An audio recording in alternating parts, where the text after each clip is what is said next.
Hello everyone, इस class में हम बात करने जा रहे हैं बॉडमास रूल के बारे में। साथ ही हम बात करेंगे कि बॉडमास को इंट्रोड्यूस किसने किया था और साथ में हम बात करेंगे कि इसके यूजेस क्या क्या होते हैं, कहाँ कहाँ ये प्रयोग होता है। तो सबसे पहले बात करें कि इसको इंट्रोड्यूस किसने किया था। तो इसको इंट्रोड्यूस किया था सन 1800 में एचिल्स रेसलफेल्ट ने।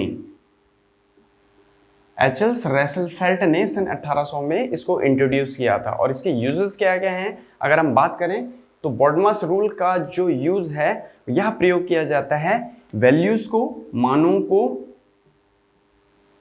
कैलकुलेट करने में, साथ ही एक्सप्रेशंस की अगर हम बात करें उनको कैलकुलेट करने में। तो वैल्यूज क्या हो गया, आपका मान हो गए जो हमें विभिन्न संख्याएं और उसके मान दिए होते हैं। साथ ही एक्सप्रेशंस की बात करें तो इसे गणित की दृष्टि में कहा जाता है व्यंजक।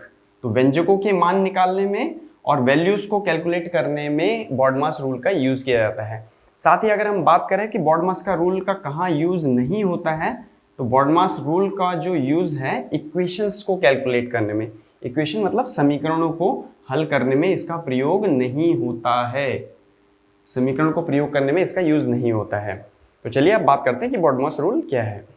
तो बॉडमास की बात करें तो बॉडमास जो है वह 6 लेटर्स से बना हुआ है, BODMAS। तो इनके अगर हम फुल फॉर्म की बात करें तो B स्टैंड करता है किसके लिए, ब्रैकेट्स के लिए। तो यहाँ पर हम देखते हैं, हम जानते हैं कि 3 तरह के ब्रैकेट होते हैं। इसे कहा जाता है ब्रैकेट, इसे कहा जाता है ब्रास और इसे कहा जाता है पैरेंथेसिस। अगर हम हिंदी में बात करें तो ये कोष्टक कहलाते हैं। ये छोटा कोष्टक हो गया, ये मझला कोष्टक और ये बड़ा कोष्टक। तो यहाँ पर बॉडमास के नियम के तहत हमें क्या करना होता है, पहले हम छोटे कोष्टक को सॉल्व करते हैं, फिर हम मझले कोष्टक को सॉल्व करते हैं और उसके बाद जो है हम बड़े कोष्टक को सॉल्व करते हैं। उसके बाद अगर हम बात करते हैं ओ, जो ओ है वो स्टैंड करता है ऑफ के लिए, जिसका मीनिंग हो गया का। ये साथ में इस ऑर्डर को और पावर को भी डिनोट करता है। नेक्स्ट आती है बात डी स्टैंड करता है डिवीजन के लिए, जिसका अर्थ हो गया भाग। तो भाग में अगर हमें संख्याएं हैं, वैल्यूज हैं, तो हम उनको क्या करेंगे, पहले भाग करेंगे। नेक्स्ट आता है आपका एम स्टैंड करता है मल्टीप्लिकेशन के लिए, मल्टीप्लिकेशन मतलब गुणा। नेक्स्ट है आपका ए एडिशन के लिए, जो कि जोड़ को शो करता है। एस स्टैंड करता है सब्ट्रैक्शन के लिए। तो जब हमारे पास वैल्यूज दी होती है या फिर किसी एक्सप्रेशन में अन्य चीजें दी होती हैं, तो हम क्या करते हैं, इस ऑर्डर में बॉडमास के इन लेटर्स के ऑर्डर में हम क्या करते हैं, वैल्यूज को सॉल्व करते हैं। तो सबसे पहले हम ब्रैकेट को सॉल्व करेंगे, फिर ऑफ की अगर कोई वैल्यू है तो ऑफ के लिए हम जाते हैं, फिर डिवीजन के लिए, फिर मल्टीप्लिकेशन, फिर एडिशन और सब्ट्रैक्शन। तो इस तरीके से हम बॉडमास रूल के आधार पर हमारा क्रम निर्धारित हो जाता है कि किस तरीके से हम वैल्यूज को सॉल्व करेंगे। तो इनको उदाहरणों से समझते हैं। तो बॉडमास पे आधारित जो प्रश्न हमारे इस तरीके के हो सकते हैं, जिसमें स्टेट करता है कि 50 माइनस, फिर ब्रैकेट में है 20 प्लस, फिर मझला ब्रैकेट आया है 30 माइनस, फिर स्मॉल ब्रैकेट में, छोटे ब्रैकेट में 20 माइनस 5। इस वैल्यू को हमें सॉल्व करना है। तो जैसे बॉडमास का नियम कहता है कि अगर हमारे पास तीनों ब्रैकेट हैं तो पहले हम छोटे ब्रैकेट को सॉल्व करेंगे, फिर उसके बाद मझले ब्रैकेट को, और फिर उसके बाद बड़े ब्रैकेट की वैल्यूज को सॉल्व करते हैं। तो यहाँ पर हम इसको सॉल्व कर रहे हैं, बाकी चीज़ें हमारी एज इट इज चलती रहेंगी, जैसी हमें वैल्यूज दे रखी हैं उस हिसाब से। तो यहाँ जो छोटा ब्रैकेट है हम इसके अंदर की वैल्यूज को सॉल्व करेंगे, तो 20 माइनस 5 जो है वह 15 हो जाएगा। तो जैसे ही हमने इसको सॉल्व किया, जो मझला ब्रैकेट है, आपका छोटा ब्रैकेट है, वह हट जाएगा। नेक्स्ट हम आगे बढ़ते हैं इसी क्रम में। तो ये हो जाएगा आपका 20 प्लस, अब 30 माइनस 15 है, तो अब मझले ब्रैकेट की वैल्यूज को हम सॉल्व करेंगे, तो 30 माइनस 15 हो जाएगा, आपका 15 आ जाएगा। तो जैसे ही इनको सॉल्व किया हमने, तो मझले ब्रैकेट की जो वैल्यूज वो सॉल्व होने के बाद मझला ब्रैकेट हट गया। तो हमारे पास अब यह बच रहा है मान।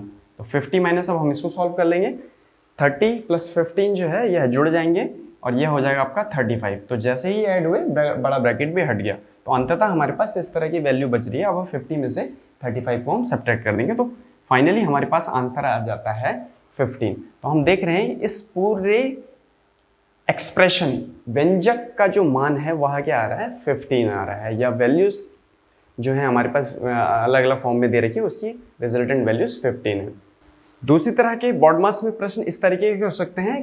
प्रश्न है 25 माइनस ब्रैकेट में है 40 डिवाइडेड बाई दिस वैल्यू, तो 8, फिर ब्रैकेट यहाँ पर शुरू हो गया, छोटा ब्रैकेट 6 माइनस 1 और यहाँ पर हम देख रहे हैं एक लेटी हुई रेखा है, तो इस लेटी हुई रेखा को कहा जाता है बार ब्रैकेट, या इसको कहा जाता है विनकुलम, इसे कहा जाता है विनकुलम, या फिर इसका मतलब होता है बार ब्रैकेट। तो अगर हम ऑर्डर की बात करें प्रेफरेंशियल ऑर्डर में, तो सबसे पहले हम जो है छोटे ब्रैकेट से भी पहले हम बार ब्रैकेट को सॉल्व करते हैं।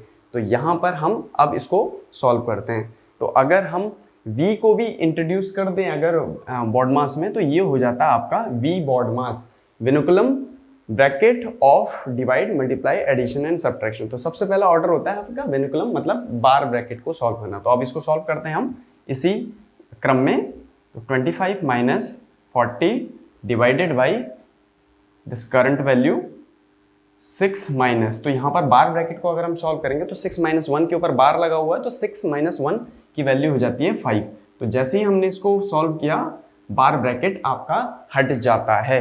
नेक्स्ट अगर हम आगे बढ़ते हैं तो 25 माइनस 40 डिवाइडेड बाई 8, और यहाँ पर हम देख रहे हैं कि 6 माइनस हम 5 करते हैं तो 1 आता है, तो 1 आ जाएगा यहाँ पर वैल्यू। अब साथ में हम देखते हैं कि 8 और इस ब्रैकेट के बीच में कोई भी साइन नहीं है, तो इसका मतलब ये मल्टीप्लाई में है।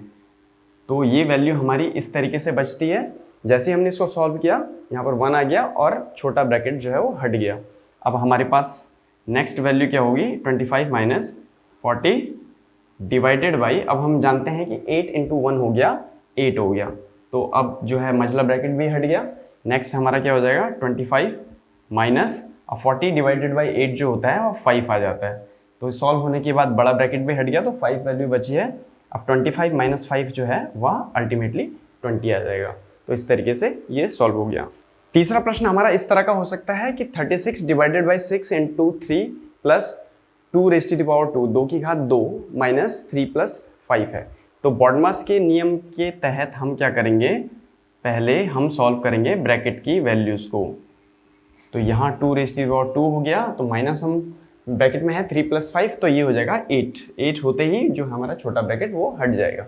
अब हम नेक्स्ट देखते हैं, तो बॉडमास से अगर हम बात करें तो अब O आता है, O स्टैंड करता है ऑफ के लिए या पावर के लिए। तो हम यहाँ पर देख रहे हैं कि 2 रेज़ टू द पावर 2 है, 2 की घात 2 है, तो हम पहले अब इसको सॉल्व करेंगे। तो 36 डिवाइडेड बाई 6 इंटू 3 प्लस, तो 2 रेज़ टू द पावर 2, 2 की घात 2 का मतलब होता है 2 को 2 बड़ा गुणा कर देना, 2 2 जा 4 हो जाएगा, तो यहाँ पर 4 आ जाएगा माइनस 8 हो गया। नेक्स्ट अब बॉडमास के रूल के तहत वो हमने कर लिया, ब्रैकेट हमने सॉल्व कर लिया। अब हम डिवाइड को सॉल्व करेंगे।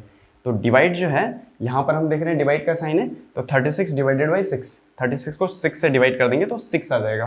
तो 6 इंटू इसको सॉल्व करके 6 आया, 3 तो ये है ही, प्लस 4 माइनस 8 हो गया। नेक्स्ट हम देखते हैं मल्टीप्लाई है हमारा, तो मल्टीप्लाई हम करेंगे इन वैल्यूज़ को अगले स्टेप में। तो 6 3 18 हो गया, प्लस 4 माइनस 8। नेक्स्ट है हमारे पास एडिशन, तो हम ऐड करेंगे इन वैल्यूज़ को, तो 18 प्लस 4 जो है वो कितना हो गया आपका 22 हो गया माइनस 8।